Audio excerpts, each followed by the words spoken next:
Today I'm having a conversation with Toni McIlwain. Toni McIlwain is a grassroots leader in Detroit and an agent of her own uplift. I first learned of Toni as you stood on the stage of the 1776 United Project. It's a project of the Woodson Center and Bob Woodson. This was back in February of 2020, and your message resonated with me. So I called you up on the phone. You gave me a little bit of a hard time at first. I had to sweet talk you a little bit to, make sure, convince you I was a legit person. And we've been chatting for the last few months, learning more about each other. And I want to thank you for that. You're welcome. For those of you who are new to Toni, here's a little primer before we begin. Antoinette Toni McIlwain is the founder of Ravendale Community Incorporated, a nonprofit focused on community revitalization programs that provide family counseling, guidance to at-risk youth, neighborhood improvements, book club development, and helping in crafting economic strategies for uplifting Detroit residents and communities. Toni's efforts to bridge relationships between law enforcement and troubled neighborhoods contributed to reducing crime rates in the Detroit area, I believe by over 42% in a 2-year period, which is amazing. And she has led or served on several task forces at state and local government agencies that were tasked to make positive change for people of all races and backgrounds. In 1990, Toni received from President George H.W. Bush the 107th Point of Light Award to commend her role in developing a total community on the east side of Detroit where many single mothers were struggling to raise their families. Also, Toni became in 1993 the first Michigan resident to receive the Achievement Against the Odds Award from the Woodson Center in Washington, D.C. The award was presented to her by Housing and Urban Development Secretary Jack Kemp. Throughout her career, Toni has received hundreds of local and national recognitions of service and praised for her displaying her exceptional public speaking skills in the halls of Fortune 500 companies. Late last year, she released her new book, Stuck But Loving It. There's a link down below if you want to grab a copy of that. First of all, if you'd like to support Toni's efforts, and we're going to talk about some of those efforts today, there's either financially or volunteering your time. There's going to be information below this video that you can learn more on how to do that. Toni, you've been busy for the last 40 or so years in Detroit, and you continue to be busy.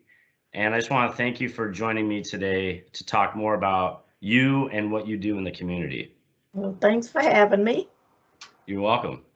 And your story, and I've read your story, so which is really a story of resilience and becoming an agent of your own uplift. I think Bob Woodson also refers to you in his book called The Lessons from the Least of These and talks a little bit more about that as well. But your story began in Akron, Ohio. You've been in Detroit for several decades. I just want to read a little excerpt of your book. I think I just lost the page. There it is here. And then I'm gonna get you to open up and tell us a little bit about what you're up to today. At the age of 19, so this is chapter 14, page 62.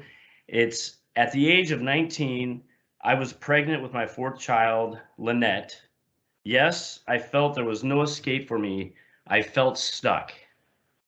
So Toni, tell us a little bit about what it is to be stuck and how you ended up in Detroit and what you've been doing all these years. Well, yes, I did feel stuck. I mean, a lot of us do. We get into a situation and we just do not see a way out. I was in that situation. I was in a very domestic situation with my then husband and moved to the city of Detroit and really thought that I could really make a change. But I was stuck when I got here because I had nowhere to go. I didn't have any friends. I didn't know anyone. So I ended up actually living in an abandoned home with these 4 kids. And see, when you're stuck in your mind, you don't explore. You don't feel that you can get out there and make a change. You don't feel that you could talk to anyone about how you feel inside. And I was in that situation. And as the months went on, as I was living in that abandoned home, I had to find ways to feed my kids. So I would actually go to different stores, and what I call my professional beggar, I call myself a professional beggar, and I would go into the stores and ask for food to feed my kids. And this one particular time, I did go to this store who had been giving me food before. Now, they used to actually write down what I owed them because I promised to bring the money back one day. And this day, the store was closed. Went around the alley in the dark, looking for food to feed my kids, and we're thinking that maybe they threw some food away. So I'm looking in a dumpster, and this big rat jumps out with the food in his mouth. And I said to myself as I watched that rat running down the alley, that rat was smarter than I was. I really believed that he was smarter than me. I thought I was the dumbest person on the earth. And as I cried out, crying, Lord, if you just open up one door, I will give back the rest of my life. Just show me how to get there. I have these 4 kids. I have no decent place for them to live. I need help. As I got off that ground, Kyle, I realized that I had to make the change. I had to be the one to make this change. So I realized that I had to let go of this pride, let go of what was in my mind, and make some changes. So I did.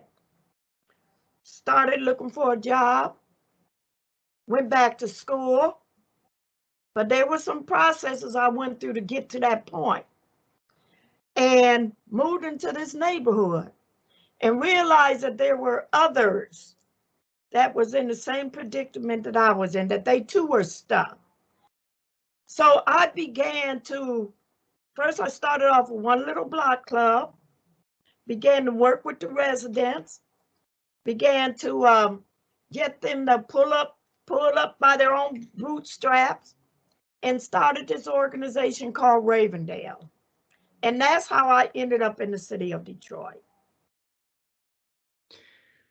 So all these years later, okay, so you've worked on so many projects over the last 40 plus years, and under that umbrella of Ravendale Community Incorporated, and say you have 2 main projects that you're working on. You have the Emmanuel Christian Men's Home that you just opened up, and another project to get kids that have fallen out of the school system back into school. Not the public school, because they won't let them back in typically, but back into school to earn that diploma, not a GED, but to earn their high school diploma.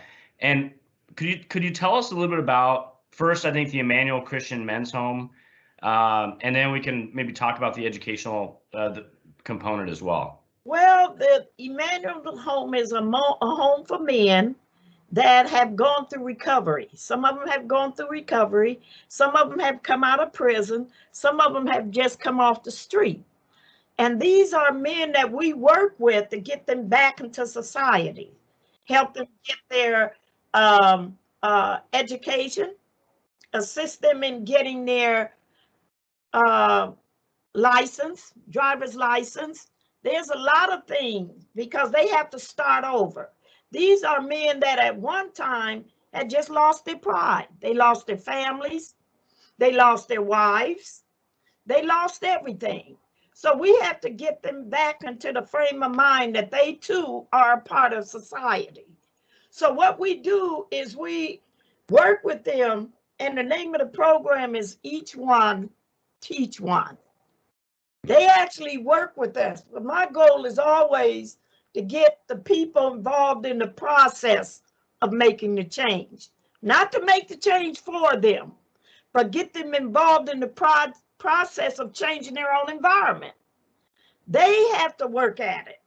So what we do is they have a Bible class once a week on Wednesdays, and then they actually have a church service every Sunday at 7:30 in the morning. Now, we complain about having to be at church at 11, but they have to be there at 7:30 in the morning. So my husband goes there and they go over the Bible and they talk about the different things during the week that they have done. So it's a program where we lift them up and they lift their own selves up. Not only their own selves, but they work with people in the community that are in the same predicament that they were in. Excellent. And you have another project I think you've been working on for, I believe, several years that is getting kids, I think up to the age of 20, or people up to the age of 23 back into school to get their high school diploma. How does that work? What is it?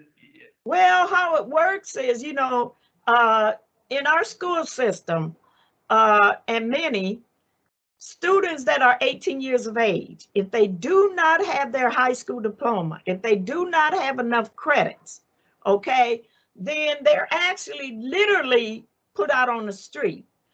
And either they have to get a GED or go to some type of adult education class, where our goal through ATS is to get them a high school diploma.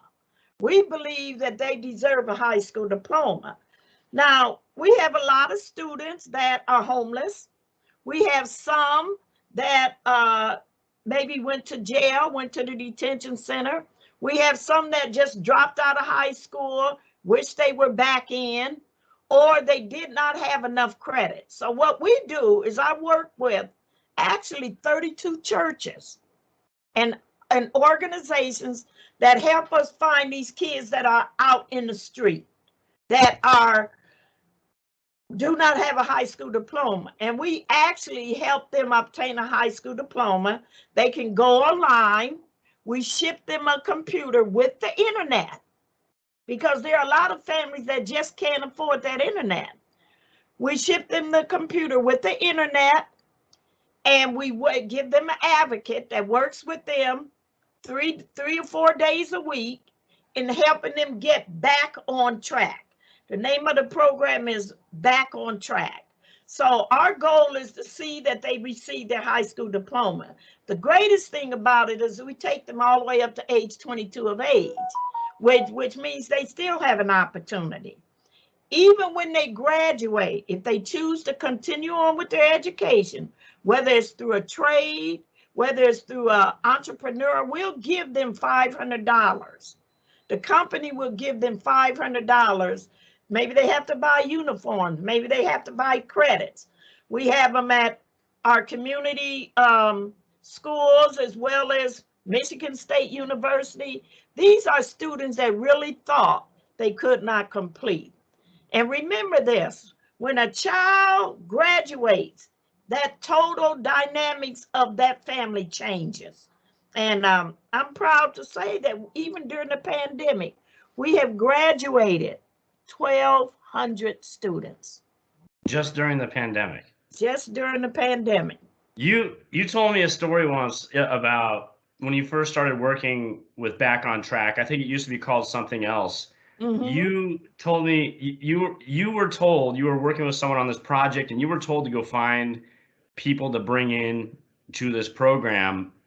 Yeah, and you kind of blew away their expectations. Can you talk a little bit about that? Well, the gentleman that heard about me came down and said, if you could find some of your volunteers to help find these kids, I will pay them to help find them. They're out there somewhere. And I knew that because I was running a community organization. And we went to different places. We went to baseball diamonds. We went to community centers, we went to churches, basketball courts, parks to look for these kids that have not completed high school. So when the gentleman came to me 3 weeks later, he said, well, how many kids did you find? I said, oh, 203. 203? He said, it's only been 3 weeks. I said, they're out there. They're everywhere. The kids are everywhere. And so because of that, we had to find a place to put them. We had found so many kids that we had to find a place to put them. So I actually went to a gentleman I know that owned these buildings on this street and told him I wanted to put some kids in there and to finish high school. And that's how it started. So 3 weeks later, those kids were walking in the door to get their high school diploma. Excellent, excellent. And just some great stories. Can you talk maybe a little bit about, and you talked a little bit about this earlier, but how do you get people to become the agent of their own uplift? Well, first of all, you have to get them to believe. I always tell them, falling in the water won't kill you, staying in the well. That's one of my favorite sayings. Is if you fall in the water, that's okay. It's okay to fall in the water. Staying in there keeps you in there. So we work with them and get them to believe that they can make a change. Get them involved in whatever they're doing. And people say, well, how did you reduce the crime during that period? Well, first of all, you have to work with the people that commits the crime. Everyone has gifts and talents. The problem that we have as adults is not looking for those gifts and talents that they have and get them to work on the problem and get them to come up with a solution. I believe that you have to start from the ground up. You have to start from the grassroots. What does that mean? If you look it in the dictionary, grassroots means to feed, to nurture, to give, to allow to grow. We have to allow them to grow by providing them with the water, the seeds that they need. And we get them involved, we get the people involved in the total process of changing their own environment. So there's thousands. So I heard about you through 1776 Unites, right? The Bob Woodson Center and what they're doing over there. They work with over 2,500 grassroots leaders across the country that are helping people become the agent of their own uplift. And I encourage people that if you're watching and you're looking for something to get involved with, specifically in your community or with Toni, with your projects like the Christian Men's Home or the educational projects that you work on, or if they want to donate financially or volunteer their time, again, there's links below in the description to do that. And Toni, I just want to thank you very much for taking the time to have this conversation. I truly believe in what you're doing in your community because it works. And obviously, you're very passionate about what you do, and so that's a good thing, and it's a bad thing because it's very contagious, Toni. So people, you better watch out. Toni's passion is going to be very contagious on you.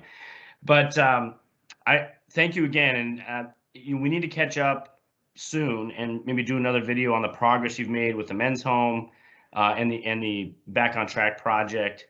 So again, thank you very much, Toni, for jumping on with me. You're welcome. I'd like to end with this. As you know, Detroit had this terrible flood, and the Men's Home was flooded, and we lost almost everything that we put in there for the men. But it's something that I heard when we were trying to search for funding. And we told this one funder, he said, well, I don't know if we could do this. I don't know if we could give you funding. And my husband looked at him and said, whether you give us funding or not, we're going to continually do it. We're going to always do it. So we're going to always do it because it's in our hearts, is what we believe we should be doing is lifting people up to make changes in their own life. And that's what we do at the Emmanuel Christian Home. So people have to understand that it's not always about what you can get. It's what you can give to people to help them make the change. That was great words to end our conversation, Toni. So thank you very much. You are And so welcome. we'll catch up soon. Okay. Bye-bye.